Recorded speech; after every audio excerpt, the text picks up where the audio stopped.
Welcome to Kent Hance, the best storyteller in Texas podcast, brought to you by Clay Cooley Chevrolet in Irving, Texas. Find them online, claycooleychevy.com. And by First United Bank, the spirit of West Texas since 1907. Online at firstunitedbank.com. In this episode, Chancellor Hance sits down with Randi Mahomes. Randi grew up in Troop, Texas, where teaching and sports were part of her family's DNA. Her dad is a retired principal, teacher, and coach. Her mother, a secretary at the school. Randi is the proud mother of 3 children and now lives and works in Tyler, Texas. In part 1 of this 2-part episode, Chancellor Hance and Randi talk about her oldest child, Kansas City Chiefs quarterback Patrick Mahomes. Randi tells us what game she thinks Patrick will remember the most when he is an old man, and it isn't the Super Bowl victory from 2020. She also recalls the moment far away from the football field that she considers the moment she was most proud of him, and the one rule Patrick had when he came home from college to visit. Enjoy this episode of Kent Hance, the best storyteller in Texas podcast with Randi Mahomes.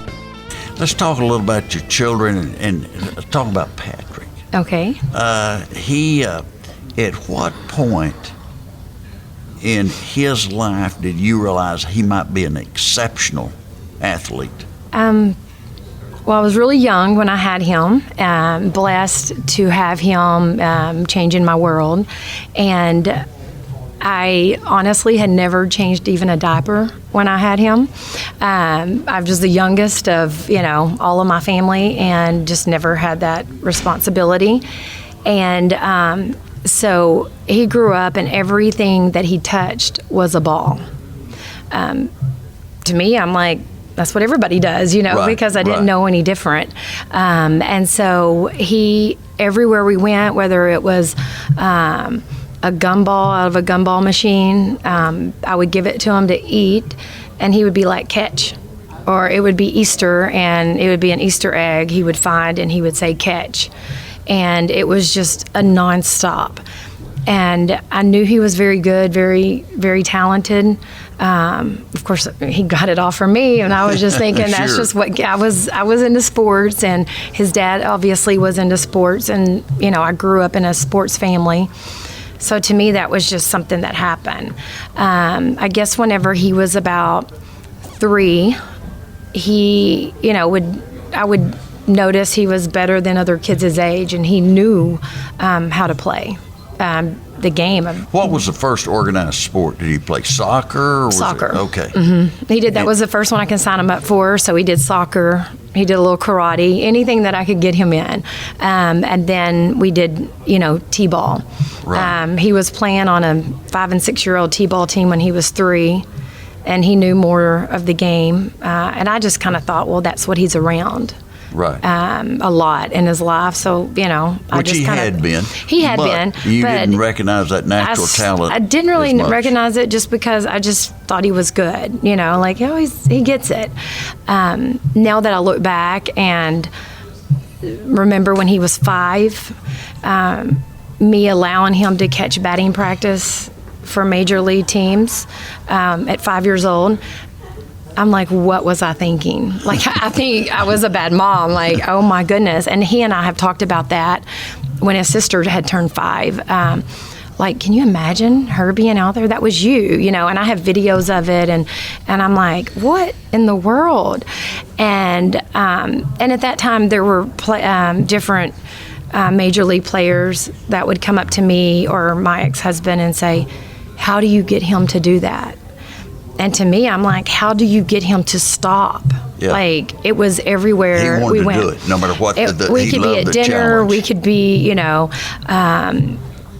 my wedding, he literally was the ring bearer, and he throws the little pillow across the stage at my niece and was like, catch. And, he was 4, I think, at the time, and it was just always catch. He loved to play catch. Yes.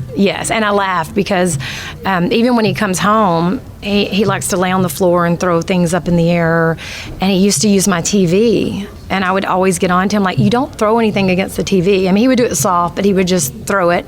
And so it's kind of a joke now because I'm like, when my daughter does it, his little sister does it to him, I'm like, oh no, you got to keep going. This goes on forever and ever. Right. And so I did find it was me and him.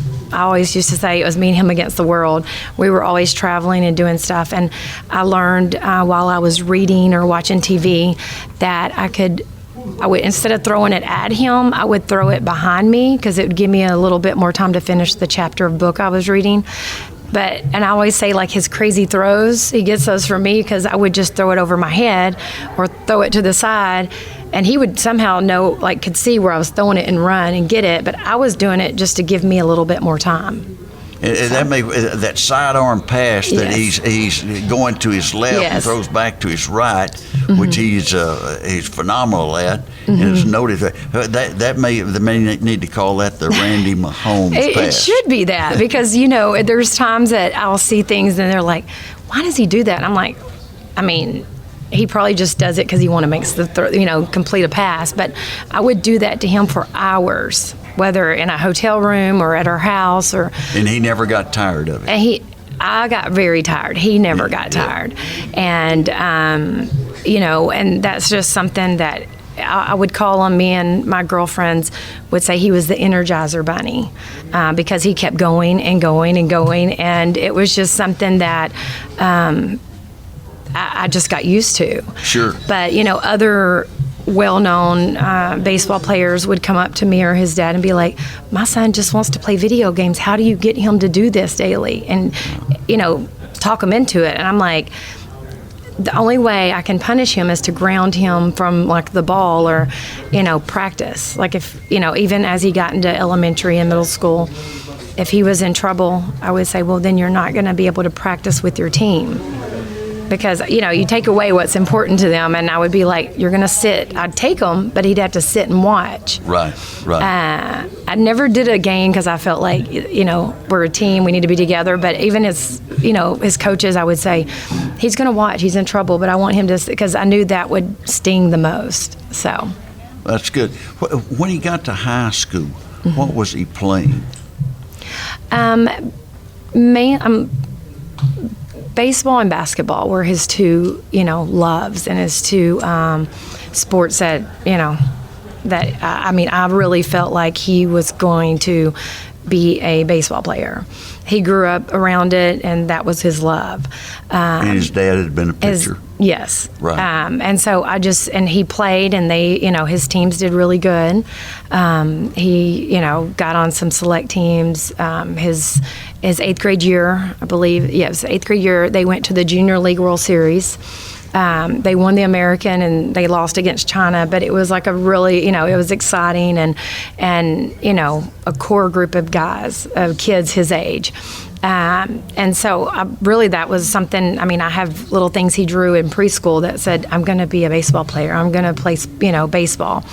But it was like he always knew it. It wasn't like, I wish to be a movie star one day, or I wish to be this. It was like, that's what I'm going to do.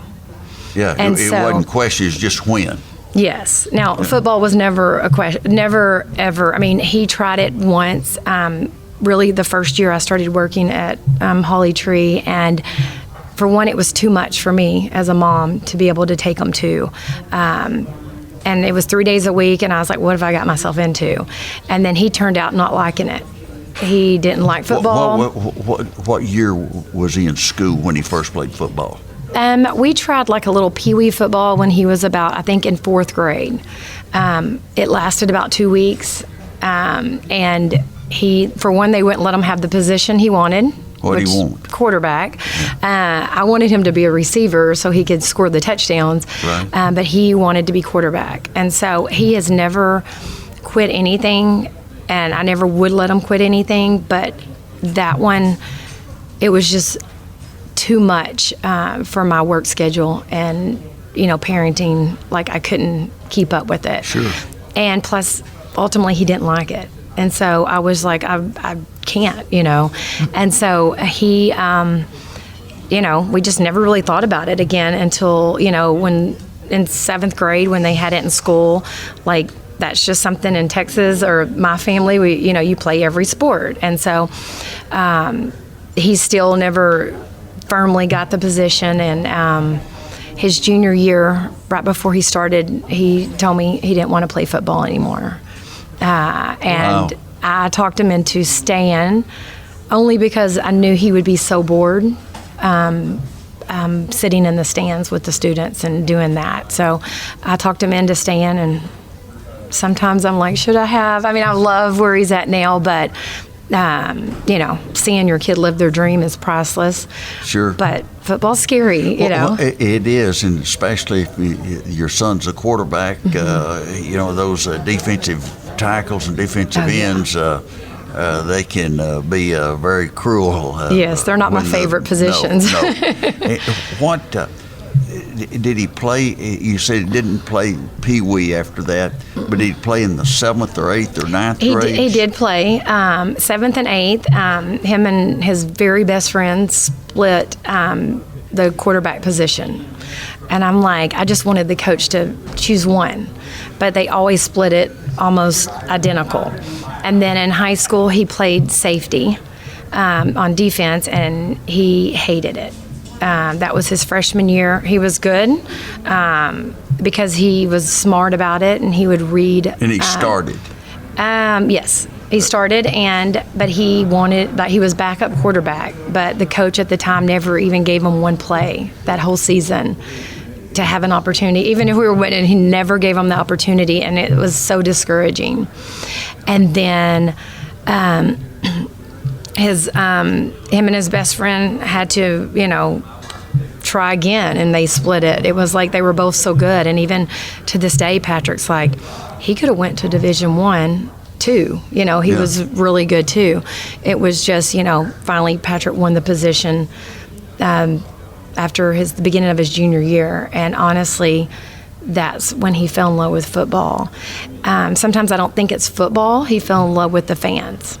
Right. He fell in love with... He liked the atmosphere. He loved the atmosphere and the excitement. I remember him telling me, like, our baseball team's good, our basketball team's good, but no one's there. Like, of course, as a mom, I'm like, well, people are at a football game because you have the band and the drill team, and you have everyone's coming, and it's Friday Night Lights There's a lot of parents in Texas, and it's excitement, and But that is honestly the reason he fell in love with football. Of all his high school football accomplishments, is there any one or two that stands out? Of his football accomplishments? Yes, in high school. Yes, I tell him that no matter what, and I could be wrong, but he will. When he beat John Tyler, was a rival. They always beat us. Y'all were 3A and they were 4, or y'all were 4 and they were 5? I think we were 4 and they were 5, yeah. And I think it's changed since then. Right. But they were, a bigger school.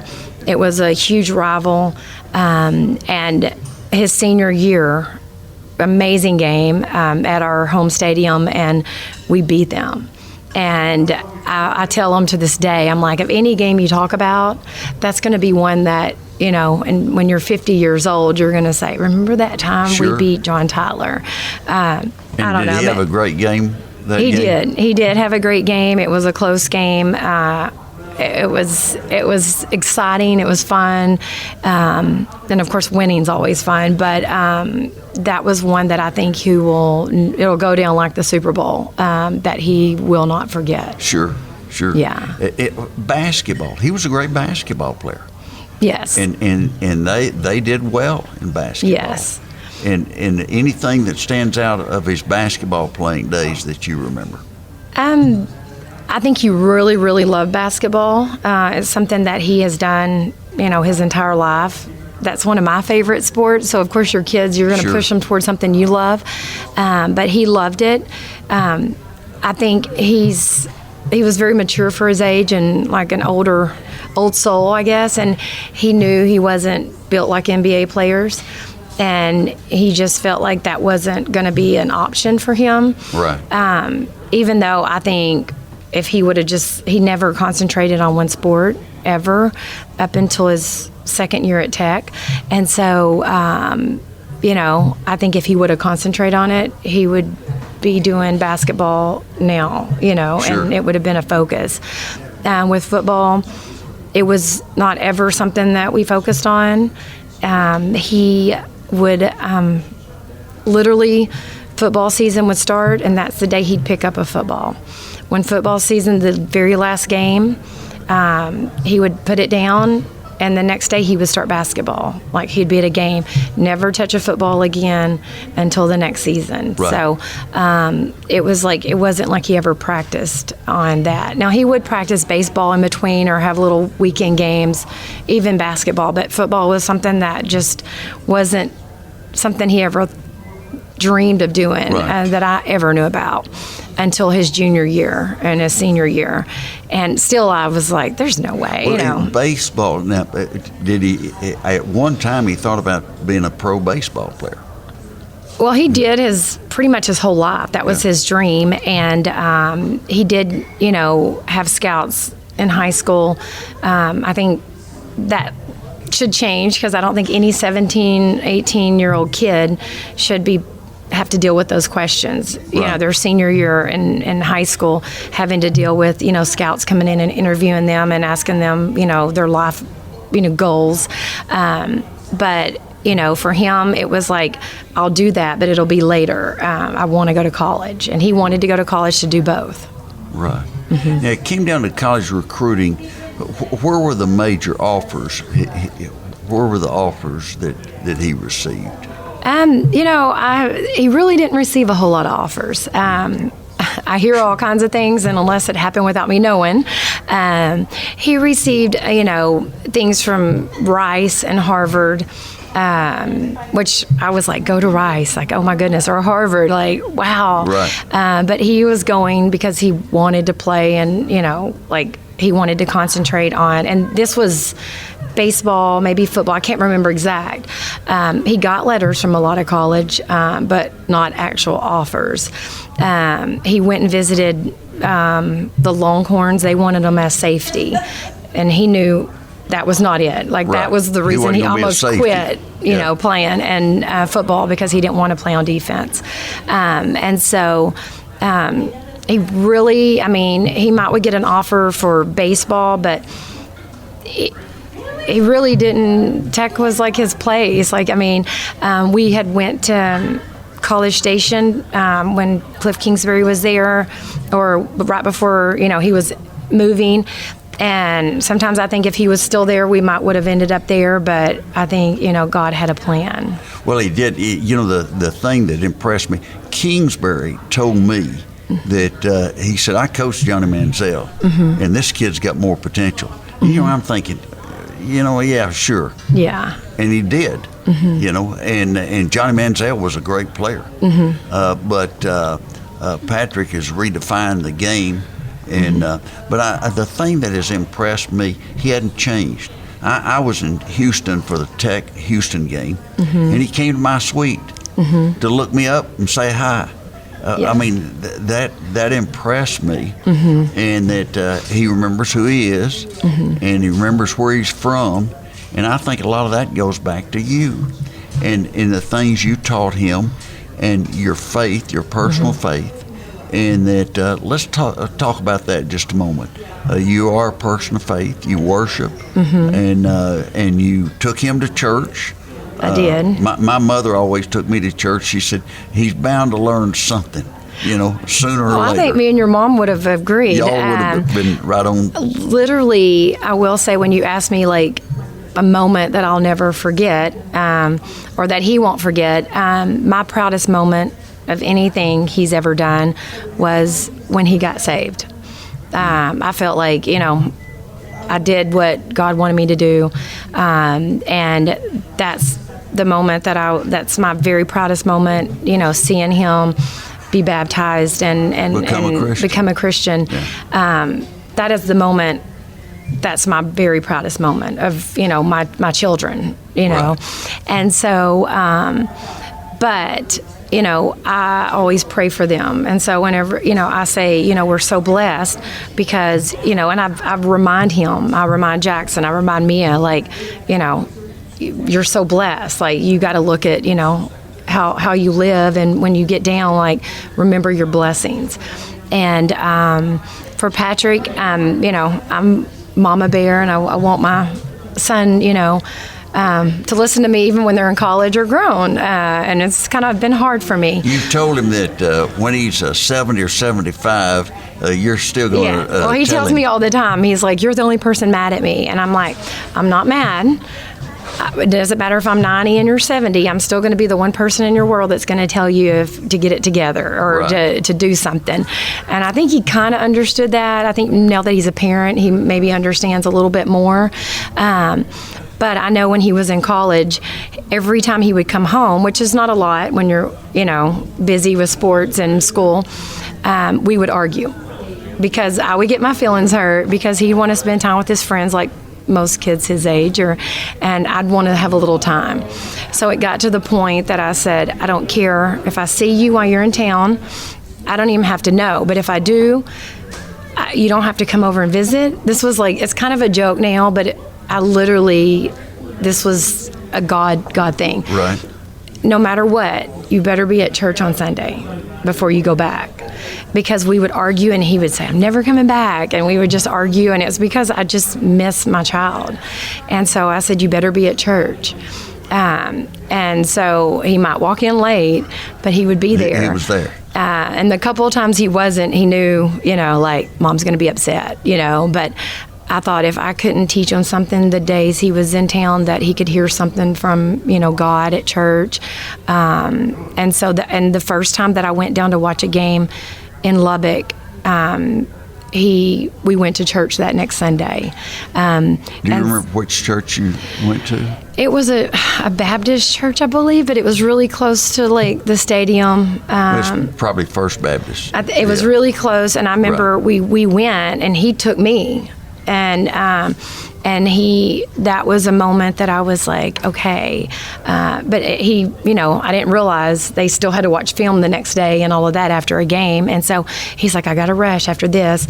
But we actually went to church, and it was a pastor I think they had brought to the stadium, or he's heard, because he's like, I've already heard this sermon, but he was letting me hear it.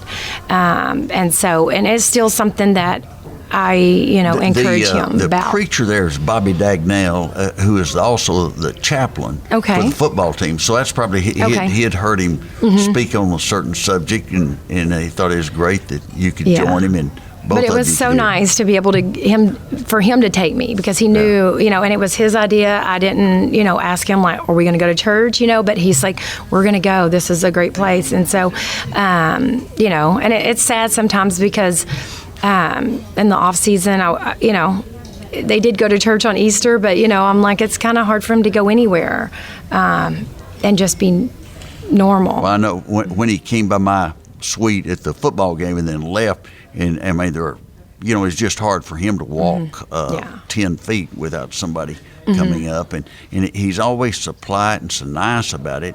And it's not easy to be that way all the time, but he keeps a great attitude, and I think that's one of the reasons the fans love Patrick. Well, I always tell him, like, even in high school when he was the quarterback or, the star athlete, or I would be like, how many other kids would love to be this? Right. And then in college, I would say, you get to play 2 sports the first year. And I'm like, so, double the amount of kids want to play 2. And then he dropped down to 1, and I was like, you got to realize this is, you enjoy it, because a lot of times you get so focused on, everything else. I'm like, enjoy it. And I tell him that at the Super Bowl. I tell him all the time, like, have fun. Like, I know it's your job, and I know, you want to win, but he's always wanted to win. It's always been like a drive for him. He's always been very competitive. In everything. Everything that he does. Yes. In part 2 of Chancellor Hantz's discussion with Randi Mahomes, Randi talks about being a single mom raising 3 kids and how it used to be her family against the world. Now it seems to be the world against her family. Randi also shares her biggest regret as a single mom and offers advice to parents everywhere. Please like and subscribe to this podcast so you'll be notified when new episodes are released. Also, follow us on social media. Facebook is at The Best Storyteller in Texas Podcast. Instagram at Best Storyteller Podcast.